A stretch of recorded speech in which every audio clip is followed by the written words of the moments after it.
Si Ate Marian, crush ko si Kuya Sai. Bunso, oh, ano na naman pinagsasasabi? Anong crush? Crush ang naririnig ko. Lagot kayo kay nanay at tatay. Hala ate, hindi Si Bunso kasi porket nakita kami nung isang araw na magkasama, crush na agad ang iniisip. O bakit nga ba kayo magkasama? Hala, si ate, nagkasabay lang kami nung isang araw sa may kanto galing sa eskwelahan. We, ate. Crush mo, pero crush mo naman talaga. Wow, parang ang saya-saya niyo dyan ah. Tama na ang asaran. Angela anak, tulungan mo nga ako dito. Opo, Nay! Ano pong may tutulong ko, Nay? Kumain mo nga yung malunggay dyan sa lamesa. Sige po, Nay. Kamusta na pala anak yung pag-aaral mo? Okay naman po, Nay. Pero, Nay, baka di po pala ako makapag-exam. May babayaran pa po kasi kami ako sa eskwelahan. Hayaan mo na, gagawa kami ng paraan ng tatay mo. Maraming salamat po, Nay. O kayong dalawa dyan, mag-hain na kayo at paluto na rin itong niluluto ko. Maya-maya nandyan na rin yun yung tatay nyo.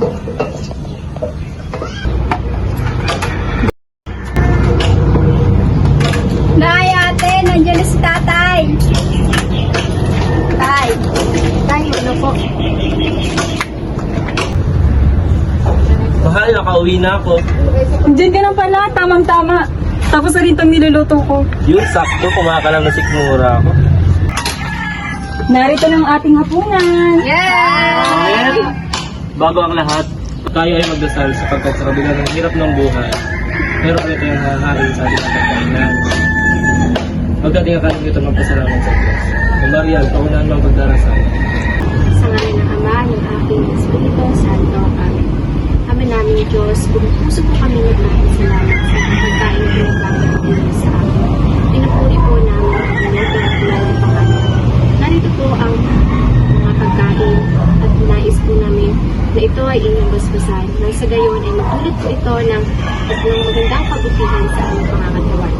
Maraming salamat po sa masaya at buong pamilya. Pinapanalin din po namin ang lahat ng ito sa ngalan ni Jesus na aming pinapagligtas. Amen. Sa ngalan ng Ama, ng Aking, ng Espiritu Santo. Amen. Yay! Kain na! Mga anak, kamusta pag-aaral niyo? Kami po tayo katatapos ng exam namin. Ngunit yung panghuling examen namin, napakahirap po. Ay, ako tay, perfect sa exam. Galing naman ang bunso namin. Lagi nyo tatandaan na proud na proud ang ang tatay sa inyo. O ikaw, Angela, kailan exam mo? Ay, tay, nabanggit ko na po pala kay Nay na baka po hindi po ako makapag-exam. May babayaran pa po kasi ako sa eskwelahan. Hayaan mo, kami bahala ng nanay. Salamat po, tay.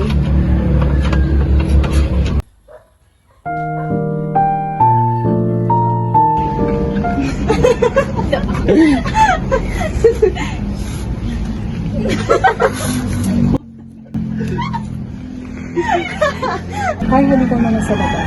Bakit lang? May kailangan tayong pag-usapan na hindi dapat na rin mga bata.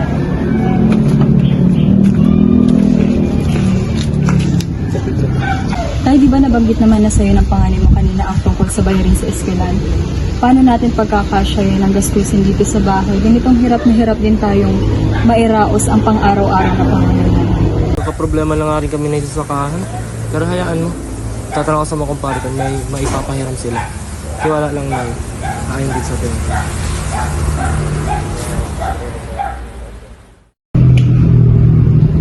Ate, ba't parang ang tamlay ni Bunso? Tawagin mo ang inay at itay. Inaapoy na lagnat si Bunso. Nay! Tay! Si Bunso po, inaapoy ng lagnat! Bunso, Ano nangyari? Humingi ka ng tulong sa mga kapitbahay. tulong! Stop! Stop! Tulong! Si Bunso! Anong problema? Sana. Ano?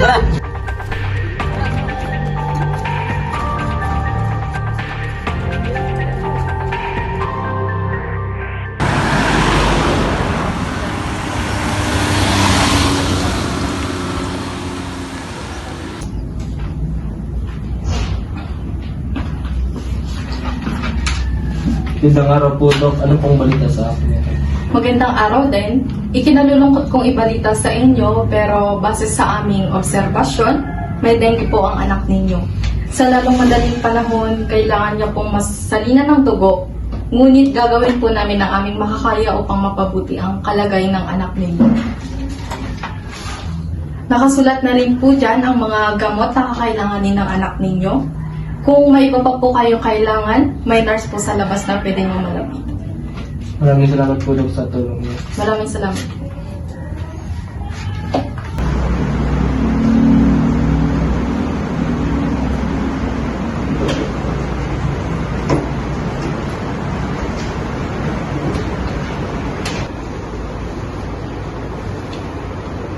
Kahit saan tayo makakahanap ng nais tumulong kay Bunso. Alam mo naman na ako nakakaparehas ng blood type ng anak mo.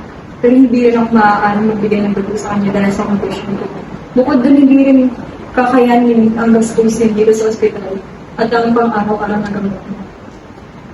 Ako lang bahala nun. Nangihiram muna ako ng pera sa mga kilala ko. Sakto ba kung ano naman sa mga pera ko? Baka posibleng makanila sa akin.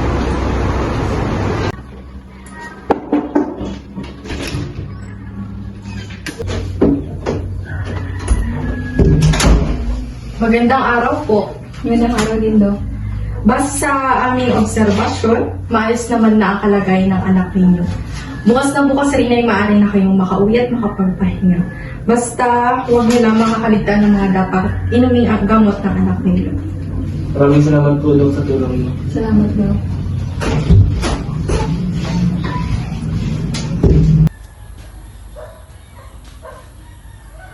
Naalala mo ba yung narinig natin balita sa radyo ng nakadaan?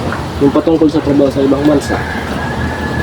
Nakwento rin ka sa akin ng kumpare, susubok ko na din na mag-apply at naghahanap siya ng mga kasama. Paano kung sumubok din ako?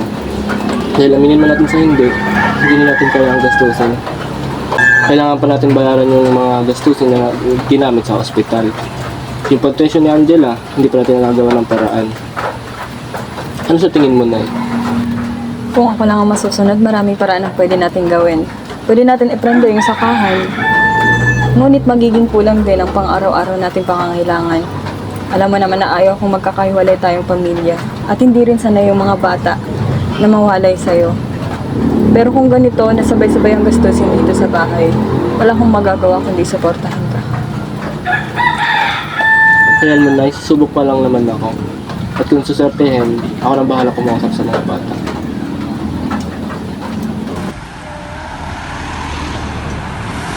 Salamat sa pagdala. Magpapadala na lang kami ng sulat sa mga nakapasa. Maaari na ito matanggap sa loob ng 3 araw. At sa araw na makatanggap kayo ng mensahe, maaari na kayong pumunta kinabukasan para malaman ang mga papeles na kakailangan niyong asikasuhin. Magandang araw po. Sulat po para kay Peter Luke Ocampo.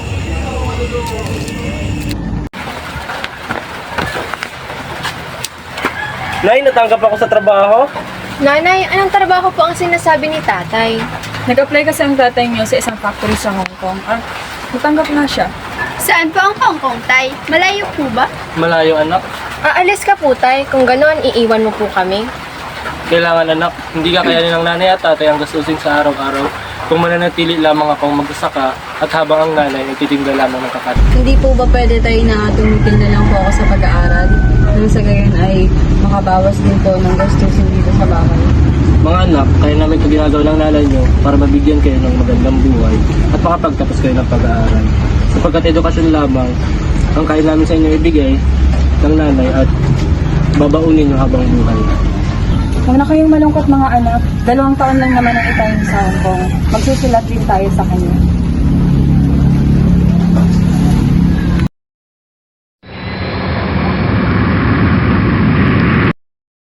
Good morning, Ma'am. I am from the Philippines and I applied here as a factory worker. Good morning, sir. What's your name? Peter Luke Ocampo. Sorry, what it is again? Peter Luke Ocampo. Sorry, sir, but there's no one Peter Luke Ocampo in our list. How about Ian Amon? Same with Ian Amon, sir. Ano? Ha? But according to the agency, there's a job waiting here for us. That's impossible. We pay for that agency. I think, sir, you have been one of the victims of the agency which pretend to be one of us during the interview in the Philippines. We deeply sorry for the inconvenience. Pre, paano kasi sasabihin sa pamilya ko na ganito sinabi? Baka pre, pwedeng umuwi ng ganito. Ano gagawin natin? Ganap muna tayo ng mapapasukan. Di ba marunong kang magmaneho? Yun o. Subukan mo kaya. Hindi ko maaaring sabihin sa inyo ang tunay na nangyari para di kayo mag-alala. Pasensya na pero kailangan ko tong gawin. Dear Nanay, kumusta na kayo ng mga anak natin? Nakarating na ako dito sa Hong Kong 2 linggo na ang nakalipas. Pasensya na at ngayon lang nakapagsulat ang itay dahil marami pa akong inaasikaso. Napakaganda dito sa Hong Kong, napakarami mga taas na gusali, ngunit hindi ko ipapatalo ang magandang tanawin sa ating probinsya. Tungkol naman sa trabaho ko dito, masaya naman at maayos ang pakikitungo sa akin ng mga trabaho ko. Meron ako nakilalang isang Pinoy din na galing sa kalapit na probinsya sa atin. Natanggap ko na rin ang lingguang sahod ko dito at nakapagpadala na ako sa inyo. Mag-aantay ako ng sulat mula sa inyo. Ingat kayo palagi dyan sa Pilipinas. Mag-aral lang mabuti at huwag magpapasaway kay nanay. Nagmamahal, Tatay. Tao po. Ano yun? Sulat po para sa inyo.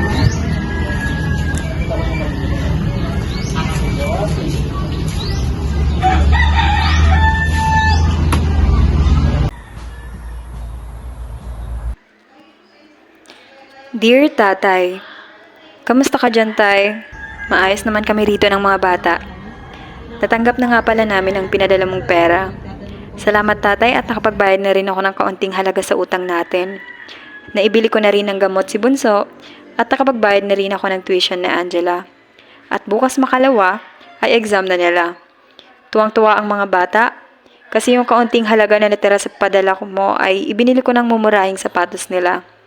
Nanalo na nga pala si Nene sa isang patimpalak na ginanap sa isang sikat na universidad dito sa ating probinsya. Napakagaling talaga ng mga anak mo. May mga pinagmanahan. Napakakulit nga lang talaga ni Bunso. Laging nagtatanong kung may sulat na mula sa'yo. Ngunit napakabuti ng mga anak natin.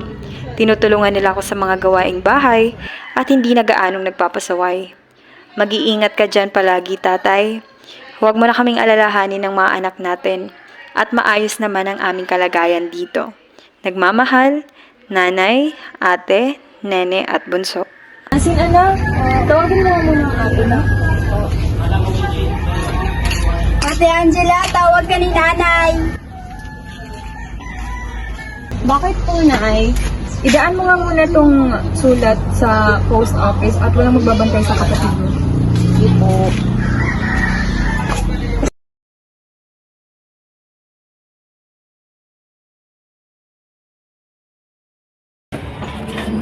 Good day, sir. A letter from the Philippines.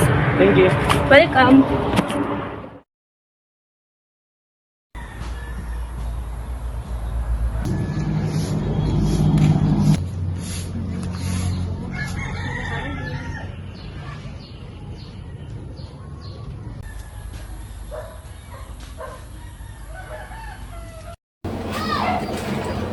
Oh, no.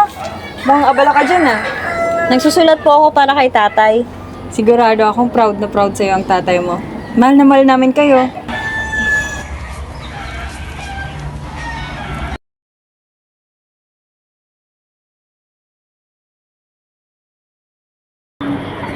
Good morning, ma'am. A letter for Peter. A letter from? Sent by his family all the way from the Philippines. Okay, I will be the one to receive. Thank you.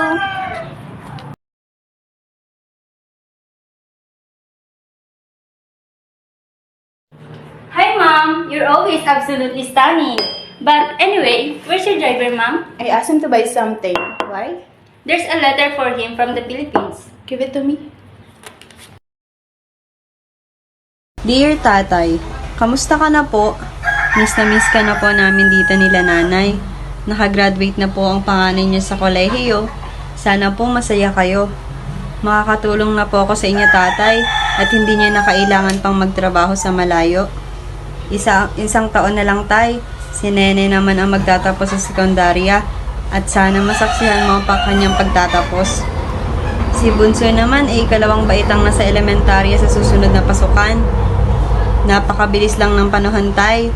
Huwag po kayong mag-alala at inaalagaan po namin ng mabuti ang bawat isa, lalong-lalo na po si Nanay. Napakasaya ko, Tatay, dahil nakapagpatayo na rin ng munting tindahan si Nanay at maghahanap na rin ako ng trabaho sa Makalawa. Babalitaan ko po kayo palagi, Tay. Mag-iingat din po kayo palagi dyan. Nagmamahal, Angela. Good morning, Ma'am. Where are we going? Is ka my daughter? Noted, Ma'am.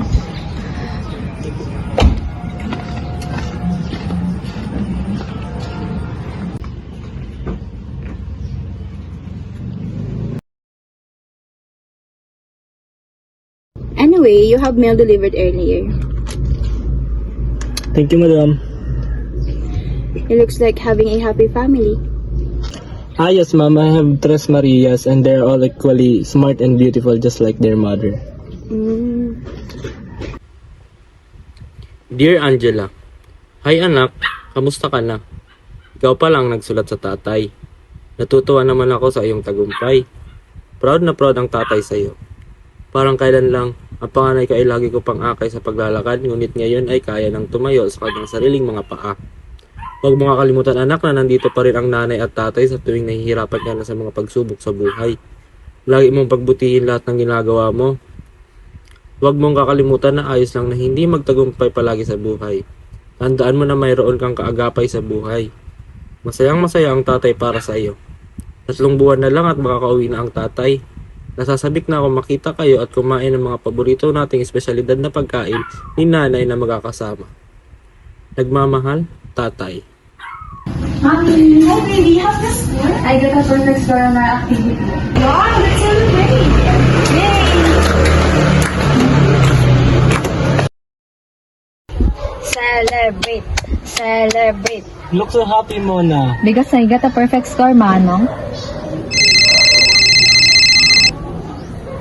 Hello? What? Okay, I'll be there for the 2 minutes. I'm sorry, baby, but can I move the celebration next time? But, Mommy...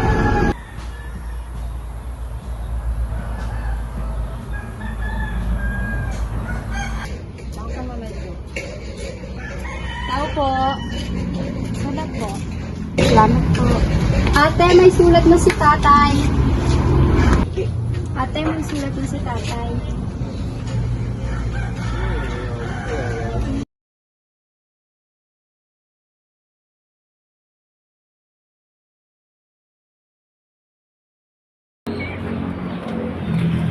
Good day, ma'am. A letter for Peter from the Philippines. Thank you. Welcome.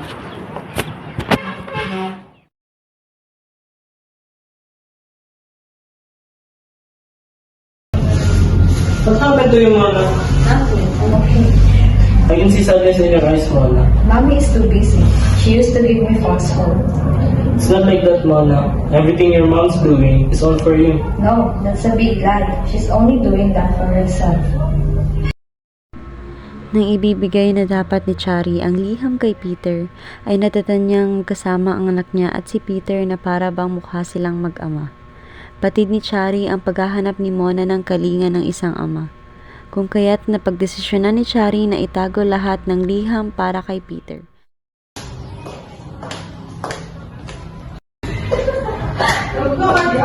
Ay, nandiyan ka pala, Mom. I mean, you need anything? No, I just have to get something. What are you doing?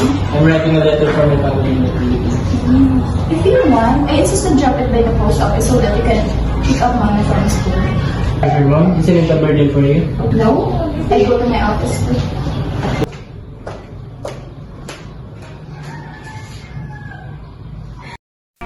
Nang malaman ni Chari na 3 linggo na lang magre-resign at uuwi na sa Pinas si Peter, lahat ng sulat ni Peter ay laging itinatago ni Chari at ang sulat na para kay Peter dahil ayaw niya ito umalis. Binigyan niya rin ng malaking offer si Peter kapalit ng higit 1 taon pa na pananatili sa Hong Kong. Buong akala ni Peter lahat ng sulat at pera na kanyang pinapadala sa Pilipinas ay natatanggap ng kanyang pamilya, ngunit tigid sa kanyang kaalaman ang totoong nangyayari.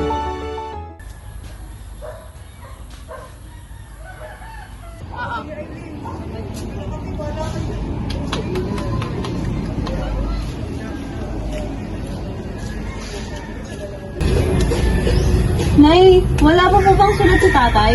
Wala pa anak. Bakit kaya, Nay? Baka nabibisi lang ang tatay niya. Hayaan mo, baka bukas naman daw ang meron.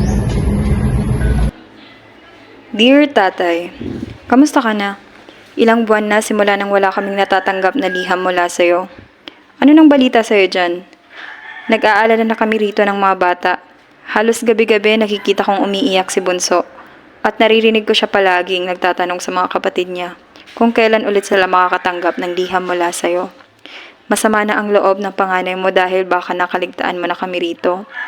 Ngunit lagi kong pinapaalala sa kanila na baka nagkaroon lang ng problema sa trabaho mo. Ngunit pati ako ay labis na ang pag-aalala sa'yo. Napakatagal na muli sa huling liham mo sa amin.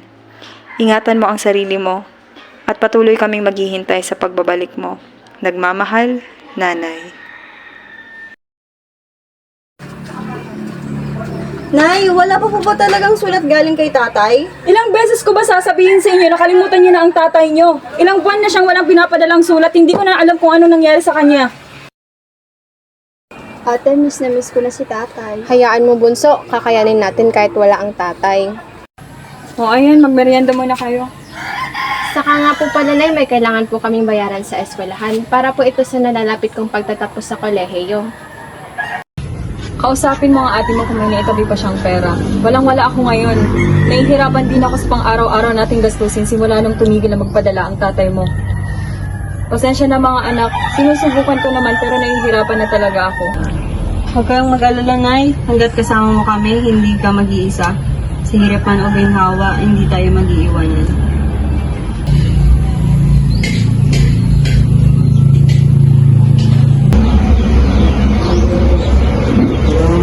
Naisip natin dyan.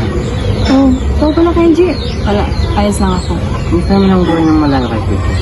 Mahirap, pero nakaya naman. Ayun, nga pala. Totoo bang wala na ang karamdam sa inyo si Tito? Hindi ko rin alam kung paano o bakit wala na siyang paramdam. Nag-aalala na din yung mga bata. Pero, sinutol niya na rin yung sustento niya sa amin. Ayoko mag-isip ng masama. Pero paano kung... Tatagan mo lang ang loob mo. Kung may kailangan ka, nandito lang kami ni Lenny. Huwag ka magdadalawang isip na humingi ng tulong. Salamat, Kap. Uy, mga mare, napansin niyo ba? Wala na atang natatanggap na sulat ang may India. Mukhang iniwan na sila at nagpakasarap na sa ibang bansa. Oo nga, Mare, no? Kawawa naman yung mga bata. Ano naman kanya nila ni Jess sa mga bata? Siguro, nakahanap na siya ng bagong pamilya at ibang asawa. Ganyan na po ba kayo kamachismosa? Pati buhay ng iba, pinapakailaman nyo? Asakasuhin nyo lang yung mga anak nyo. Ikaw, balita ko yung anak mo na nabuntis. Hoy, napakatalas naman ng pagos ng dila mong bata. Kaya ka iniwan ng tatay niyo. Ang laki pero sa nakakatanda. Kung iniwan man kami ni Itay, ang mahalaga, inaalagaan kami ni Inay. Hindi katulad nyo, mas pinaglalaanan nyo pa yung oras ng buhay ng iba kaysa sa mga sarili nyo anak. Anak, anong problema dito? Anong ginagawa niyo sa anak ko? Andito na palang kabit. Anong pinagsasabi mo? Oh, di ba? Totoo naman, kabit ka ni Kenji. Kahit kailan hindi ako naging kabet. Eh, ano yung nakita namin nung isang gabi? Ano yung dalawa? Ano na lang sasabi ni Marinette pag nalaman niya ba? Anong dapat kong malaman? Tamang-tama ang dating mo, Mare, para malaman mo kung anong meron sa asawa mo at sa babaeng to. Anong pinagsasabi mo? Ganun na ba dumi ang pag-iisip nyo? Wala kaming ginagawang masama at nag-uusap lang kami ng asawa mo. Kahit tanungin mo pa siya. Totoo ba? Oo, mahal. Napag-usapan lang namin yung tungkol sa asawa niya. Di ba ito yung nakwento ko sa'yo ng isang gabi? Na kung kailangan nila ng tulong ay huwag silang maiyang humingi ng tulong. Ganun ba? Pasensya ka na, Jessa. At kayo naman, magsiuwi nga kayo sa mga bahay nyo at sikasiwin yung mga anak nyo. Grabe. Hindi ka na nga. Umalis na nga tayo. Pang masama.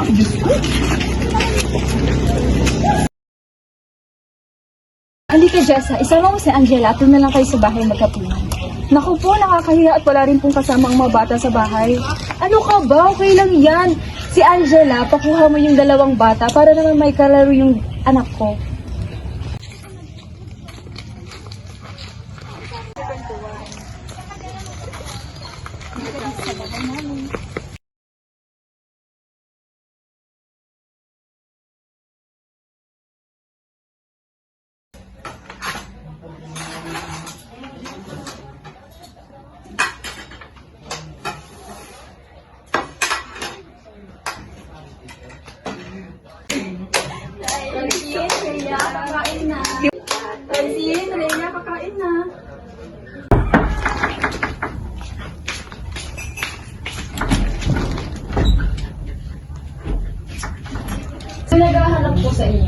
Agent daw po ang pangalan. Paring iyan ba? Sige, papasukin.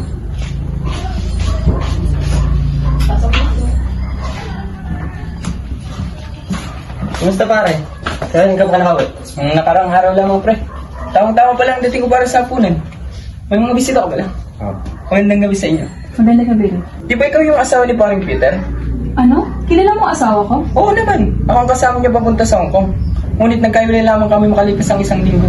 Nalawa kasi kami ng ayon siya na in-apply namin eh. Namasukan siya bilang isang rebel sa isang mayamang pamilya. At pagkatapos mo, wala na rin naman akong balita sa kanya. Nasaan na ba siya? Nakauwi na ba siya? Ano? Halos isang taon na rin kami walang komunikasyon sa kanya. Hindi nga rin namin alam ang patungkol sa panloloko sa inyo. At sa oras na nakakatanggap kami sa kanya ng liham, wala naman siyang nababanggit doon. Kung ganon, siya lang ang ibig sabihin nito.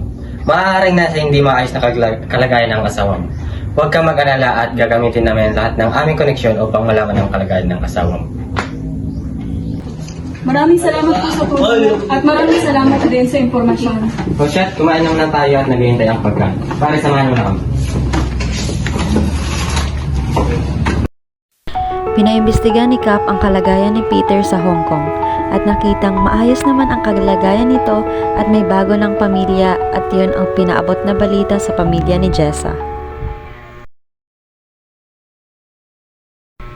Nalaman ni Chari na muling magpapadala ng pera sa Pilipinas si Peter at inutusan niyang muli ang kanyang sekretary na harangin ang transaksyon ng pagpapadala nito sa Pilipinas.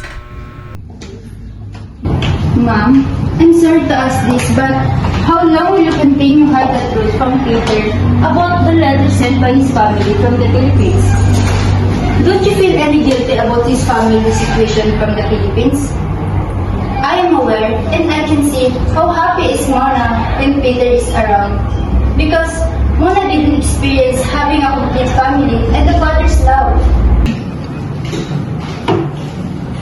What are you saying? I know what I am doing. But ma'am, you yourself witnessed how hard it is for Mona not to have a father figure. And you have no right to deprive Peter's children with the love and attention of their father for the sake of their daughter's happiness. And I am saying this to you not as your secretary, but as a friend who will not let you do such thing that can cause misfortune to other people. Excuse me. Hello? Yes. Okay. Are you done? Yes, ma'am. I'll go now. I need to meet Miss Chow. See you tomorrow. But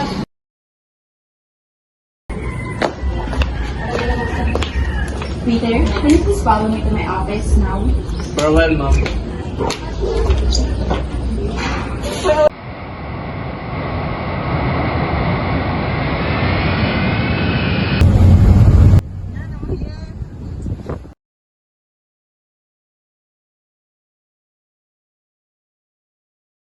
Nay, mga anak, andito na ako.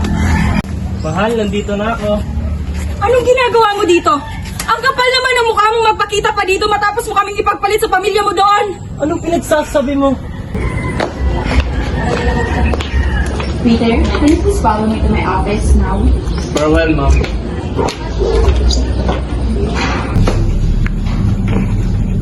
I'll be honest with you.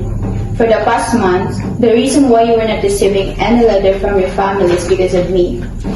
As you can see, during your stay here with us for almost 3 years, I see a genuine happiness in my daughter's eyes whenever you are around. You gave her love and comfort that I couldn't give her as your mother. Which is, I am thankful for, because at least once in her life, she has experienced how it feels to have a father figure by her side.